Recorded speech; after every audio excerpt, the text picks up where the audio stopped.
వర్షాకాలం ముందొస్తుందని తెలిసి కూడా రాష్ట్ర ప్రభుత్వం ఎంతవరకు ఏర్పాట్లు చేసింది అనడానికి మంచి ఉదాహరణ. నెల కాలం పోయినా సరే కేవలం 3 రోజుల నుంచి హైదరాబాద్లో వర్షాలు కురుస్తుంటే ఫ్లైఓవర్ మీద కూడా నడుములో నీళ్ళు వచ్చే పరిస్థితి తయారైందని మనం అర్థం చేసుకోవచ్చు. ఒకనాడు మోక్షగుండం విశ్వేశ్వరయ్య గారు ఆనాడు లియాఖత్ అలీ ఖాన్తో కలిసి, స్థానిక ఇంజనీర్తో కలిసి ఆనాడు ఓల్డ్ సిటీలో పెద్ద ఎత్తున డ్రైనేజ్ వ్యవస్థ ఏర్పాటు చేస్తే ఓల్డ్ సిటీలో వరదలు వస్తలేవు. సందులు ఇరుకుండొచ్చు, మనసులు మాత్రం ఇరుకులేవు అక్కడ. కానీ ఇక్కడ బంజారా హిల్స్, జూబ్లీ హిల్స్ ఆధునిక నగరంలో కూడా ఇవాళ చిన్న వర్షానికి రోడ్లన్నీ జలమయమైపోవడం నేనే ప్రత్యక్షంగా మనం అనుభవించాను. నేను బెంగళూరు రావడానికి, రాజధాని ఎక్స్ప్రెస్ ఎక్కడానికి 8 కిలోమీటర్ల దూరానికి 2 గంటలు ప్రయాణం చేయాల్సి వచ్చింది. వర్షం పడుతుంటే ఎక్కడికక్కడ రోడ్లు జామ్ కావడం, ఎక్కడెక్కడ నీళ్ళు అన్నీ మొత్తం రోడ్ల మీద నిలబడిపోవడం, కార్లన్నీ ఆగిపోవడం చూస్తున్నాం. అంటే ఒక అరగంట గట్టిగా 5-6 సెంటీమీటర్ల వర్షం పడితేనే హైదరాబాద్ తల్లడిల్లిపోతుంది. దానికి కారణం ఏమిటి? తిలా పాపం తలా పిడికడు. ఇవాళ కాంగ్రెస్ ప్రభుత్వం వచ్చింది ఇంకా 1.5 years జరిగిందని నేను అనను. కానీ నాలాల కబ్జా, దాంతోపాటు కాలువల మీద ఇళ్ళు కట్టుకోవడం, పెద్ద ఎత్తున చెరువులు కబ్జా చేయడం, చెరువులు FTL లెవెల్, మన బఫర్ జోన్ లెవెల్ కబ్జా పెట్టడం, ఇవన్నీ కారణమే కాదంటలేదు నేను. అందుకనే గత కాలం ప్రభుత్వాలన్నీ కూడా కాంగ్రెస్, తెలుగుదేశం, BRS ఈ 3 పార్టీలే కదా ఇప్పటిదాకా పరిపాలించినాయి రాష్ట్రంలో. ఈ 3 పార్టీలది తిలా పాపం తలా పిడికడు. ఇవాళ 1.5 yearగా 2 వర్షాకాలాలు చూస్తున్నది ఈ కాంగ్రెస్ గవర్నమెంట్. మరి రెండవ వర్షాకాలం మొదటిదంటే సరే, అంతకుముందు వాళ్ళు చేయలేదు, దాని ఫలితం అనుకోవచ్చు. కానీ ఎప్పటికప్పుడు మరి ఈ వర్షాకాలం వచ్చే ముందే మ్యాన్ హోల్స్ సరిగ్గా సాఫ్ చేయడము, దాంతోపాటు ఏమైనా చెత్తా చెదారం ఉంటే నాలాలలో తీసేయడం ఎక్కడికి మొత్తం అంతా ప్లాస్టిక్ బాటిళ్ళు, మనకు వ్యర్థాలు, రకరకాల మురుగు పదార్థాలు అన్నీ అందులో వేస్తున్నారు కదా, దాన్ని తీసేసే పరిస్థితి లేదు. కాబట్టి తూత మంత్రంగా కొంత పని చేసామని అనిపించుకున్నారు. కానీ నీళ్లు పోకపోతే అర్థమైంది కదా, నీరు పల్లె మెరుగు, నిజం దేవుడు ఎరుగు అన్నాడు సామెత. మరి నిజం దేవుడు ఎరగడం లేదు, కానీ నీరైతే పల్లె పెరుగుతున్నాయి, మరి ఎటు వంపుంటే అటుపోతున్నాయి, కాలనీలు జలమయం అవుతున్నాయి. ఒక రకంగా చెప్పాలంటే అర్బన్ ఫ్లడ్స్ అనే కొత్త మాట మనకు వినొస్తుంది ఈ మధ్యన, 5-6 ఏళ్ళ నుంచి వినొస్తుంది. అంటే వర్షం కొడితే ఒకేసారి కుండపోతే వర్షం కొట్టడం, తర్వాత వర్షం లేకుండా పోవడం. ఇవాళ సరిగ్గా తెలంగాణ రాష్ట్రంలో 1 month కాలం పోయింది, 4 రోజులు కాలం పోయింది. పంటలు వేసుకునే రైతులు ఇబ్బంది పడుతున్నారు. సరే, గ్రామాలలో మంచి చెడు నీళ్లు వర్షం ఒకసారి పడ్డా 10 సార్లు పడ్డా పంటలకు నష్టం తప్ప మిగతా దానికి ఏం కాదు. కానీ అట్లా కాదు కదా, పట్టణాలు, నగరాలు ఇవన్నీ చూస్తుంటే మనం చాలా పెద్ద ఎత్తున ఈ అర్బన్ ఫ్లడ్స్ వల్ల నష్టపోతున్నాయి. ఫస్ట్ ఫ్లోర్ వరకు నీళ్ళు వచ్చే పరిస్థితి ఇప్పుడు ఒక్క వర్షానికి ఎట్లా ఉంటే, మరి ఫ్లైఓవర్ల మీద కూడా నడుములోతు నీళ్ళు వస్తుంటే ఏం చేస్తున్నాయి ఈ ప్రభుత్వాలు అంటున్నాను. GHMCకి పెద్ద ఎత్తున ఫండ్స్ ఉన్నాయి. మరి వాళ్ళ నాలాలు అంతకుముందే, నా ఉద్దేశం ఏంటంటే దీపం ఉన్నప్పుడు ఇల్లు చక్కబెట్టుకోవాలి.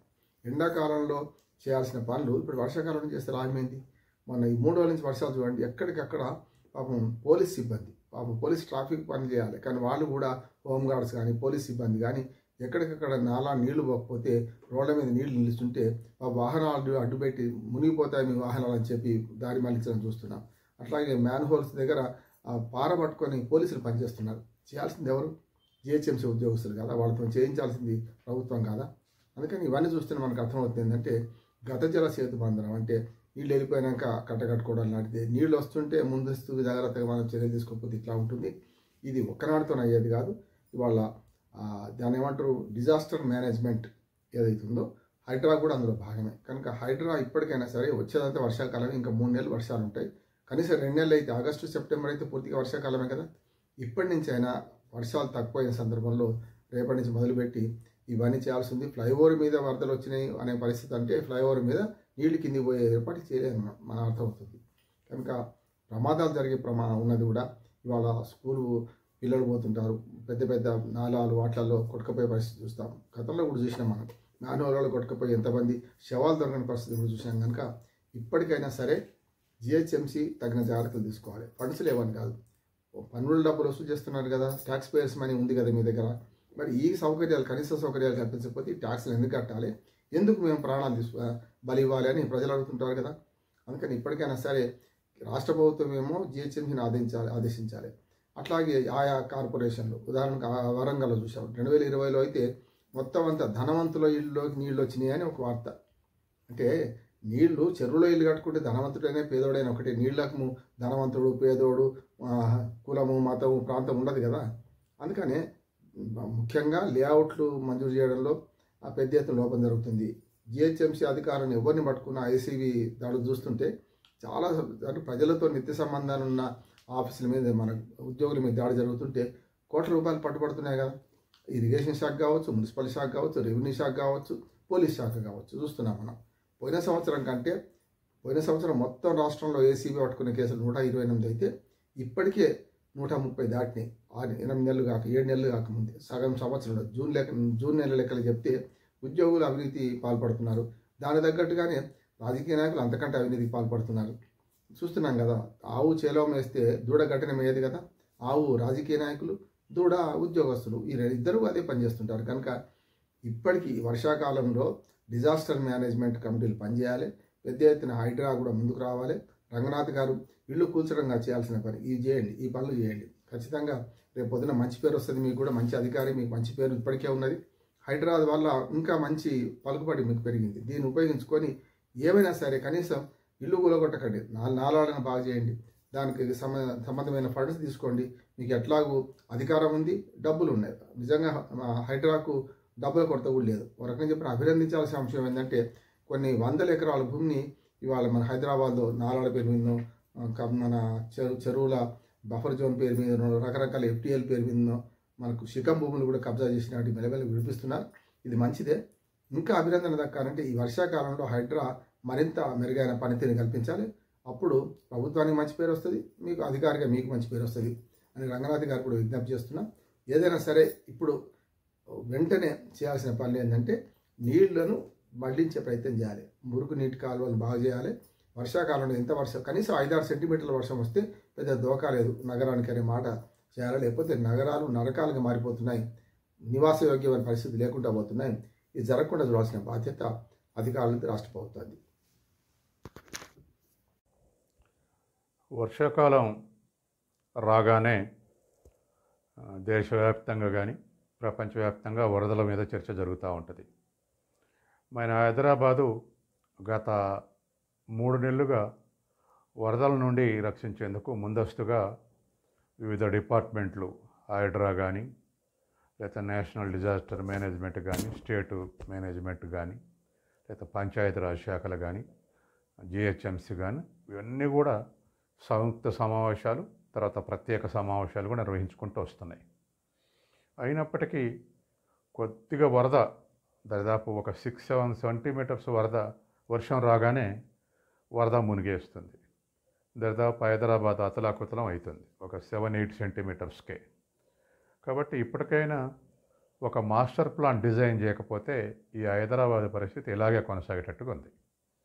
ఎందుకంటే గతంలో ఉన్నటువంటి కాకతీయుల నాటి నుంచి ఉన్నటువంటి గొలుసుకట్టు చెరువులన్నింటినీ ఆక్రమించేశారు. చెరువుల సంఖ్య తగ్గిపోయింది. తర్వాత చెరువుకు మధ్య ఉన్నటువంటి నాలాలు ఆక్రమించారు.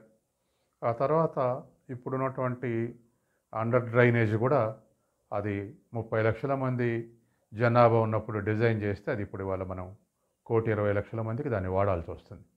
కాబట్టి అన్నీ కూడా నాలాలు పైనుండి వరద ప్రవాహం, నాలాల నుంచి పోయే వరద కన్నా పైనుంచి పోయే వరదే, రోడ్ల నుంచి పోయే వరదే ఎక్కువ ఉంది. తర్వాత న్యాచురల్గా ఉన్నటువంటి స్లోప్ అడ్డంగా ఇళ్ళు కట్టడం, ఆక్రమించడాలు ఇవన్నీ చేయడంతో ఇవాళ ఈ దుస్థితి ఎదుర్కొంటుంది. దాన్ని చట్టబద్ధంగా క్లియర్ చేయాలంటే ఆక్రమించుకునే వాళ్ళు ముందు అడ్డం తగులుతారు. వాళ్ళకు మద్దతుగా అనేక రాజకీయ పార్టీలు రంగంలోకి వచ్చి వాళ్ళకు ఫేవరబుల్గా మాట్లాడి ఉద్యమాలు చేస్తున్నారు. దీంతో ఇవాళ హైదరాబాదు అతలాకుతలమైనటువంటి పరిస్థితి వచ్చింది. కాబట్టి జునియన్గా ఎక్కడైనా పేదలై ఉంటే వాళ్ళకు ప్రత్యామ్నాయం చూపెట్టి ఖాళీ చేయవచ్చు. కానీ అక్రమంగా ఆక్రమించినటువంటి, బలమైన వాళ్ళు ఆక్రమించినటువంటి తీసేస్తున్న ఇవాళ ఆ పరిస్థితి లేదు. కాబట్టి ఈ పరిస్థితుల నుంచి బయటపడాల్సినటువంటి అవసరం ఉంది. రెండవది, దీన్ని ఎదుర్కొనేందుకు మరి హైదరాబాదు మొత్తం కమిషనరేట్లో సుమారు 23-24 వేల మంది పారిశుద్ధ కార్మికులు పనిచేస్తే అందులో 4,000 మందే రెగ్యులర్. మిగతా 20,000 మంది, సుమారు 18-20,000 మంది ఇవాళ అవుట్సోర్సింగ్ వాళ్ళు 18 గంటలు పనిచేయండి, 14 గంటలు పనిచేయని అడగటం న్యాయం కాదు. వాళ్ళకి ఇచ్చే జీతాలు 4-5 గంటలు పనిచేస్తే సరిపోతుంది అనేటువంటి ఇది వాళ్ళకు తెలుసు, ఇచ్చే వాళ్ళకు తెలుసు. కాబట్టి అండర్ వేజ్లో ఉంచి వాళ్ళని అకౌంటబుల్ చేయటం కూడా కరెక్ట్ కాదు. కాబట్టి ఇవాళ హైదరాబాద్ సమస్య, ఈ వరద సమస్య పరిష్కరించాలంటే మాస్టర్ ప్లాన్ ఇంప్లిమెంట్ చేయటం, తర్వాత నాలాలు, తర్వాత మొత్తాన్ని అడ్డంగా కట్టినటువంటిని తొలగించటం, ఈ తర్వాత పారిశుద్ధ్య కార్మికులు కూడా ఇవాళ హైదరాబాద్ పెరిగిన ప్రకారం 40,000 మంది ఉండాలి, కానీ 20,000 మందితోటి ఈడ్చుకొస్తున్నారు. అందుకని ఈ మొత్తాన్ని పరిష్కరించాలంటే పొలిటికల్ విల్ అవసరం. దానికి అధికార పార్టీ, ప్రతిపక్షాలు కూడా ఒక పొలిటికల్ విల్ ప్రదర్శిస్తే హైదరాబాద్ ప్రజలను కాపాడుకోవడానికి ఉపయోగపడుతుంది. లేకపోతే ప్రాణ నష్టం, ఆ ప్రాణ నష్టం జరిగిన తర్వాత గగ్గోలు పెట్టడం, తర్వాత విమర్శలు ప్రతి విమర్శలు పెట్టడం, ప్రాణ నష్టం జరగటం, ఇవన్నీ మనం చూస్తూ ఉన్నాం. కాబట్టి వీటి నుంచి బయటపడటానికి ఆల్టర్నేటివ్ ప్లాను ఖచ్చితంగా అమలు చేయాల్సినటువంటి అవసరం ఉంది. దానికి ప్రభుత్వం, ప్రతిపక్షాలు కూడా కలిసి వ్యవహరించి ఈ సమస్య నుంచి హైదరాబాద్ని బయటపడేయాల్సినటువంటి అవసరం ఉంది. హైదరాబాద్ ఒక మహానగరంగా, ప్రపంచ నగరంగా విస్తరిస్తున్నందుకు ఆనందపడాలో, వర్షం వచ్చినా, ఎండ వచ్చినా, మరొకటి వచ్చినా జనం పడుతున్నటువంటి ఇబ్బందులను చూసి విచారపడాలో తెలియనటువంటి స్థితి. గతంలో భారీ వర్షాలు పడినప్పుడు